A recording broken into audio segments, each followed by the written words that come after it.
Welcome back on BallStreet Chronicles. I'm LaShawn Garth, and I'm actually sitting here right now with Connie Orlando, who is the VP of Programming for Black Entertainment TV. Connie, thank you so much for sitting down and speaking with us today. Thank you for having me. Awesome. I want to ask you, first of all, what is your association with this current event today? We're at the Black Women in Film Network. I know we're here for the Scholarship Luncheon. Can you just talk about a little bit why you're here today? Oh, I am actually one of the honorees being honored today for my work in television. Okay, that's awesome. And matter of fact, let's lead into the next question with that, because you are the VP of Programming for Black Entertainment TV. And one of the things that I know was your goal was to kind of give a new perspective to the way that blacks are being portrayed in the programming that we currently see on TV. So I really want to know, I know my viewers want to know, what are you doing right now as an executive at that level to help change that? I mean, I think there are a lot of exciting things going on at BET. We ventured into scripted a few years ago, and we have 4 scripted programs. I think our broad goal is to tell stories, to tell our stories, and get positive images and balance out the things you see in the media today. Okay. Well, I guess one of the other things I'm concerned about is if you look at the other shows, and I'll give you an example like Frasier or Seinfeld or things of that nature, when you look at our TV programming, like they have the show Everyone Loves Raymond, a lot of times our shows seem to give off this negative connotation, like everybody hates Chris. In your perspective, why do you think we have to do that in order to be successful right now? I mean, I don't think we do it to be successful. I think because there isn't that much programming, we kind of tend to overthink certain things. Like I think Everyone Hates Chris was something that made sense. It's a play on Everyone Loves Raymond. It wasn't necessarily anything negative. I think, I know at BET, our goal is to respect, reflect, and elevate the culture. So we try to put all that in our programming.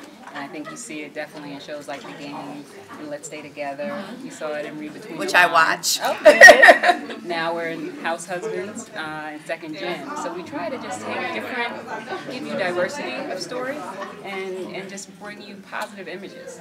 Well, let me ask you this, because I know there's this thing going on now with reality TV.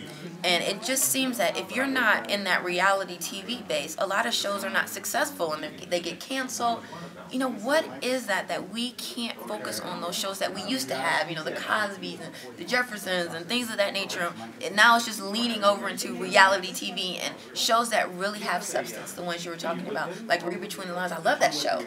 They don't thrive because of this reality TV thing. Well, I mean, there is a place for reality TV, and again, I think the goal is just balance. So I think while you have reality, you also balance that with things that are different. That's an audience choice. People love reality, and we hope, and we've seen with our numbers that people are coming back to scripted. We proved with The Game premiere when we brought it back to the network with 7.7 million. And I was so happy that you guys did that. Yeah, and it showed that we want to see stories. We believe in scripted television, so I think if you make the content and you create it and you put it there, people will come.